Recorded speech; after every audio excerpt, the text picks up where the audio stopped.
Pushing can be a really funny habit, especially when we're young. We can learn some lessons that may not actually be entirely true. They may not even be a little bit true.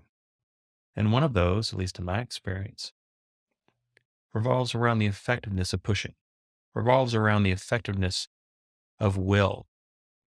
This idea that there are these things I want, and I'm going to make them happen through my own force, through my own persistence, through my own will to make it happen. And the funny thing is, at least in a lot of small ways, this does tend to work. We truly can make things happen. We truly can force an outcome, force a result, especially in the short term of what we're trying to create. Control does work, at least in the short term, or at least often enough to create the illusion that it's a much better, much smarter, much more effective, much more efficient strategy than it really is. But the thing about pushing, the thing about making things happen, is it really gets wound up in a whole bunch of emotion. It really seems to spring out of a sense of want, longing, really strong, can feel like a magnetic attraction to a certain outcome, but with a really particular and peculiar tenor to it. Doesn't feel so much like delight. It feels more like scratching an itch. Feels more like the cessation of discomfort. And when desires don't have this light quality, when they have a bit of a darker quality or a heavier quality, as I would like to think about it, I think those are the things that it's really important to bear witness. Really important to look at the things we want and really question, why do I want this? Really question, how am I wanting this? What's the energy around this desire? How sticky does this feel? Is this something that I feel pretty light and loose about? Or is this something I really feel stuck in? Like this absolutely needs to happen. I've invested a lot of myself, a lot of my identity, a lot of my expectation for living the life I want in the fulfillment of this desire. So when these stickier, heavier desires come around, and we do find the awareness and the courage to actually look at them, I think they're pretty instructive. I think we can learn a lot about ourselves when we look at what we want, how we want, why we want. Personally, I find myself pushing when there's something that I really want, but that want is grounded in a place of lack. And usually that place of lack has been established over a fairly long time. There's been some missing piece, some missing element, kind of like you're eating a dish and it's just clear there's something missing. There's some spice, some absence that this all feels incomplete. And the mind gets lost in trying to solve for the deficit rather than appreciating the experience. Things get defined by what they lack rather than what they are and what they contain. So when I find myself really dipping down into willpower, really dipping down into force, really dipping down into making things happen, the awareness, when I do spot it, which tends to happen a little faster every time I do it, the awareness that happens is undergirding this whole thing is fear. The thing that's driving me is fear. The thing creating this energy is fear. But the problem is, fear is a really dirty fuel. It's hard to run terribly clean in life when it's fear that's fueling us. But that doesn't invalidate the desire. That doesn't mean that what we want is wrong. If we've been lacking something fundamental in our lives, even if fear is motivating us, that doesn't mean that lack isn't real. That doesn't mean that lack shouldn't be rectified or at least reconciled through greater understanding. The problem is the energy that we choose to flow with will absolutely color the outcome and the experience that we have. There's no way around it. We get out of things the energy we put into them. Outcomes are mirrors of intents. It's when I find myself really pushing for something that I want. There's a couple step process that I find myself coaching myself through. And obviously, this starts with awareness. I can't do anything about something I'm not aware of. But at the same time, I can't really look at something if I'm overcome with thoughts and feelings about that awareness. I think that's the whole thing. If I notice I feel bad, it doesn't really do me a lot of favors to then feel bad about feeling bad. That actually makes it harder to look at. That actually obfuscates both the size and shape of my feelings and also the meaning that's embedded in why I'm feeling these things in the first place. Because I think, especially at mid age, it's easy to look at habits and not only feel bad for doing the thing, but feeling bad for doing the thing for so long that when we've decided something no longer serves us, it's really easy to then look back at our lives and look at all the ways in which this habit has let us down and feel bad about it, feel depleted from it, feel a sense of remorse and maybe some grief, but at the very least, maybe a little bit of frustration with ourselves. We've done this thing for so long, and seemingly we've been stealing food off our own plate. So that's thing one, the awareness. And then we need to move into another step, which is actually where the good stuff comes from, is really sitting with our behavior, sitting with our motivations, our thoughts and feelings and actions around why we do what we do and what tends to happen when we do that. And so when I find myself pushing, it's a familiar habit, done it a million times, I'll probably do it a million more. But the perfection isn't the key. It's not what I'm looking for. I'm not looking for an A plus. I'm not looking for a purity in my own behaviors and responses. I'm looking to grow. I'm looking to learn. I'm looking to see things as they actually are and move forward in that place. I'm looking for truth. And so when I find myself pushing and I examine what's behind it, I usually do find fear. And then I find feelings underneath that fear, feelings that have been imprinted from past events. And this fear really seems like a benevolent energy. This fear is creating a firewall, it's creating a barrier and telling me danger, is saying you're encountering something that in the past has led to pain. It's a warning.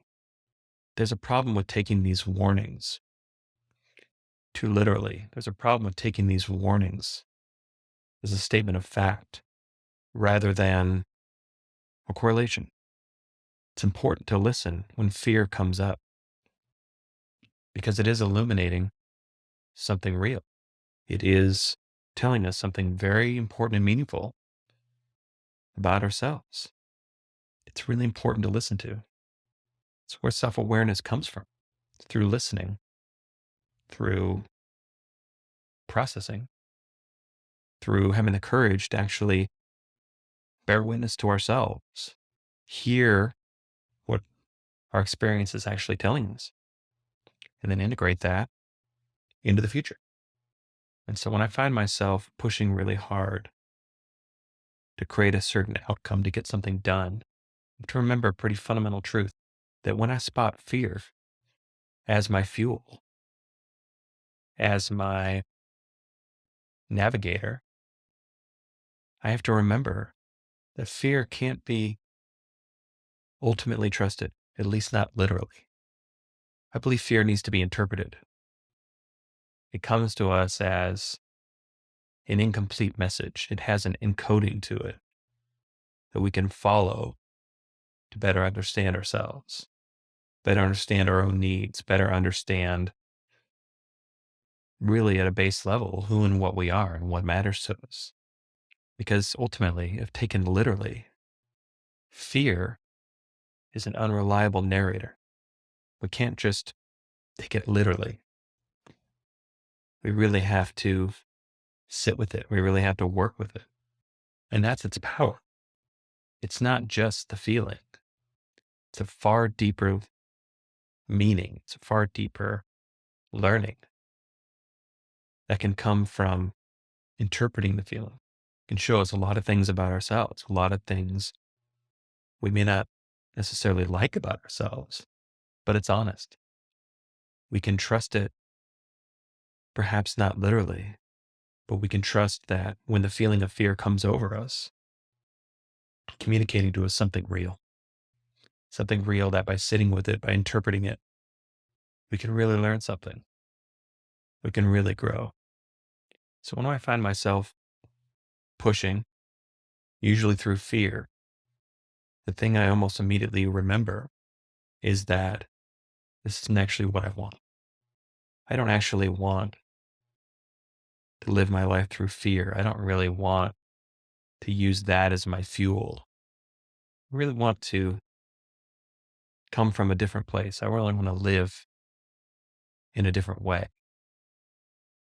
I don't want to act out of fear because when I do, it simply perpetuates the fear. And it perpetuates it in a couple of pernicious ways. The first is it validates itself. That when I'm acting out of fear and I achieve what I aim to achieve, well, that worked. And the more often something works, obviously, the more often I'm going to do it. So it sets me up. Again, it builds these habits. It sets up these cycles of feeling fear, jumping into action to basically rub it out. And my life becomes, or at the very least, a lot of my action becomes focused on removing this uncomfortable feeling of fear, doing whatever I can to assuage these voices in my head, these feelings that are uncomfortable. It usually takes a lot of effort. It takes a lot of energy. Fear is not efficient. It's very effortful to do things out of fear because we're only using a part of ourselves. We're only using the part of ourselves that's afraid. We've diminished and buried the part of ourselves, the larger part of ourselves that actually knows there's nothing really to be afraid of, ultimately. It's not that these feelings aren't real, but these feelings aren't factually accurate. These feelings are a symbol. They're not a thing in and of itself. And then the second thing, through following and engaging and giving fear control of our lives, is we never really get to experience the thing we're afraid of. Instead, we end up living these lives guided by assumption and hearsay. We never really get to go through the thing we're so scared of. And of course, I'm not talking about intentionally leaping into absolutely horrendous situations, but I am talking about the wisdom of exposure because we've all experienced it, right? We've always had something we're extremely afraid of happening, and then it happens. What then? I would say the most common outcome, if not almost completely universal outcome, is that, you know, I feel like my fears kind of made a bit of a mountain out of a molehill there. Yeah, when I went through that, that wasn't pleasant. A lot of it was probably pretty miserable. I'm not scared of things that don't exist. These things actually are real. This isn't just all made up. But the severity, didn't really get the severity part right. This was way bigger in my mind than it actually is in real life. I'd really underestimated my resilience and my ability to engage and encounter challenges as they came up. But also, I'd also really overestimated my own accuracy in predicting what's going to happen. And that's a universal thing, right? I would say as human beings, we're actually pretty rotten at predicting the future. It's kind of funny we listen to each other so much. So much of our media, so much of our news, so many of the things we pay attention to, it's really attempts at trying to predict the future. So little of it is what actually happened. So little of it is awareness on the present moment. So much of it is, well, what's going to happen next? How do we insulate ourselves? How do we make some moves that prevent whatever event has happened from happening to us? Or how do we steer away from whatever calamity we see rushing towards us? But when we act from that place entirely, I think we miss the boat a little bit because there really is a value. There really is a lot of good that can come from experiencing precisely the thing we're afraid of, because that's truth. That's reality. That's something we can actually integrate and live from and build into the basis of our being that can be much more of a truthful and reliable guide. Experience is the ultimate reality. And obviously, that reality is colored by perception and interpretation. There it is. It's difficult to talk us out of things we've actually experienced, but it's pretty easy to talk us into or out of things we haven't. We're very impressionable, especially when fear is involved. But when we're pushing to create a certain outcome, that is something we really, really want, we feel this has been missing from our lives for so long, and we're afraid. We're not only afraid of having this thing never happen, we're afraid of being stuck in this lack forever. That's really hard. And honestly, it's really good to know about ourselves. It's really good to know that there are things that we want, that there are unmet needs, that there is more that we want out of life. Because obviously, that's what beckons us forward. If we felt complete in every possible way, well, that would make life be superficial. There's nothing we wanted, if there's nothing we're really engaged with, if everything was simply sense perception, there's not really much to that, is it? So by going through the events in life that we are most afraid of and learning that usually those fears are far worse in our head than they really are to experience. And that because we've avoided events that have this outcome as a possibility, we've really made our lives a lot smaller. And we do the same thing through pushing. We do the same thing when we lock into trying to create one certain outcome in one particular way. We miss all the other outcomes and all the other ways.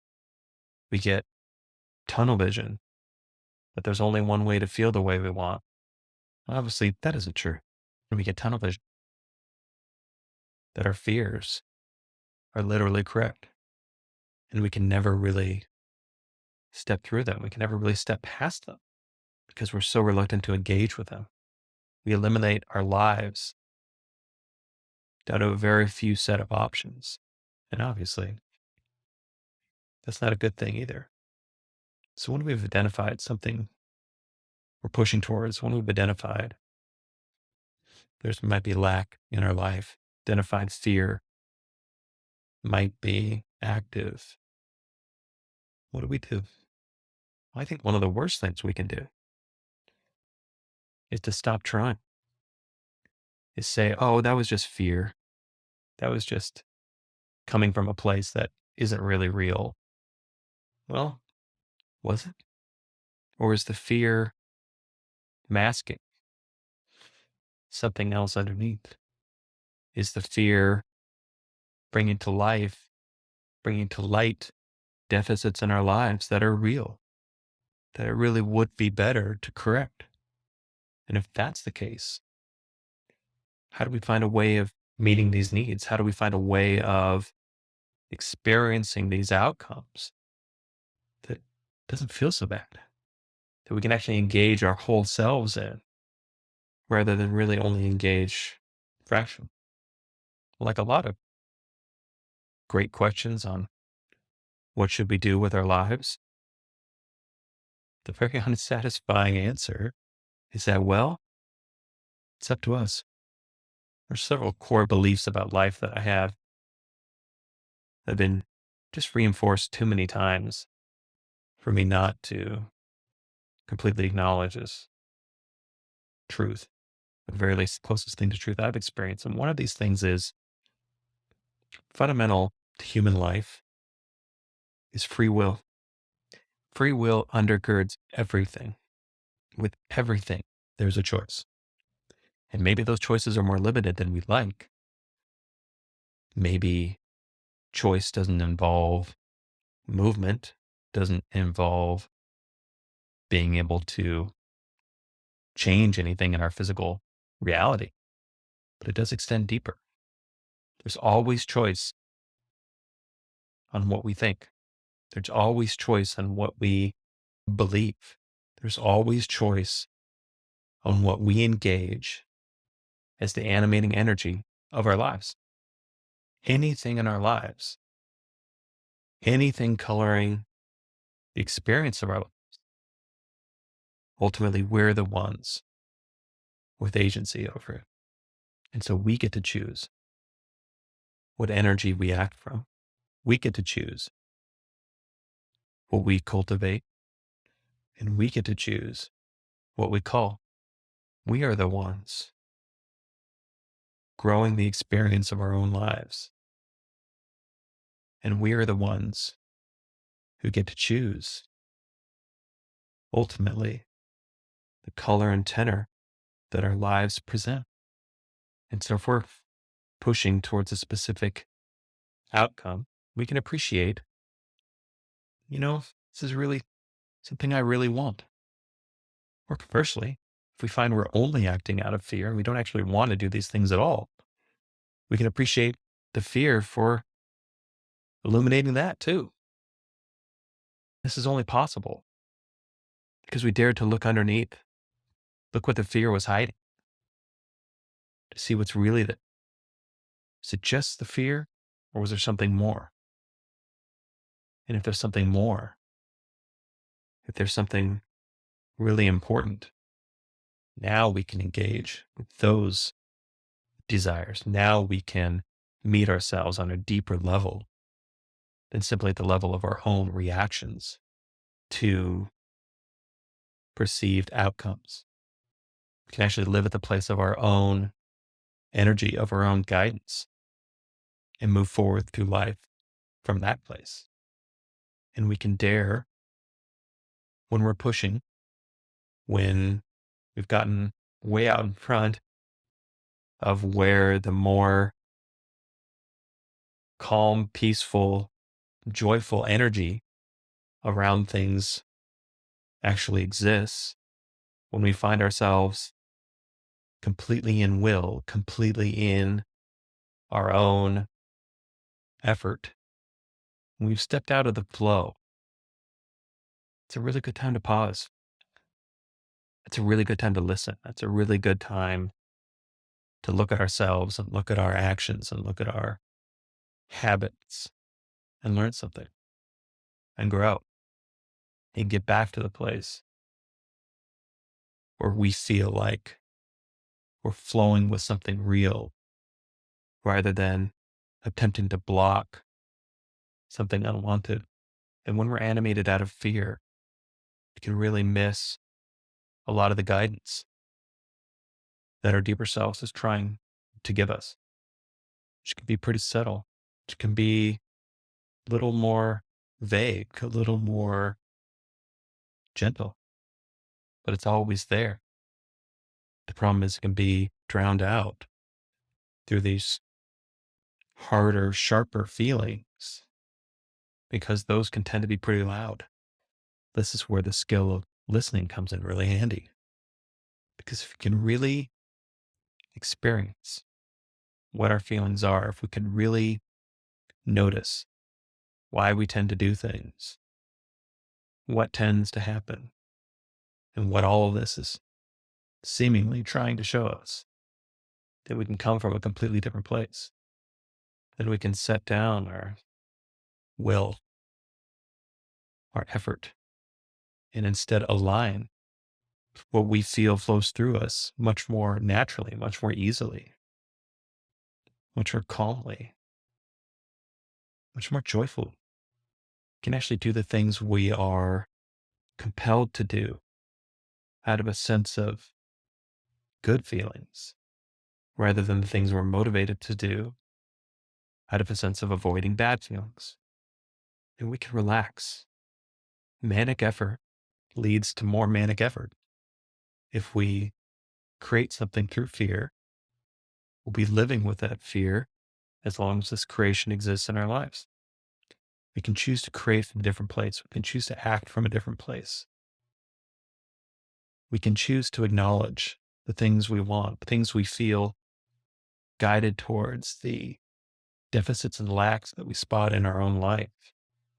And we can find the light path to those things.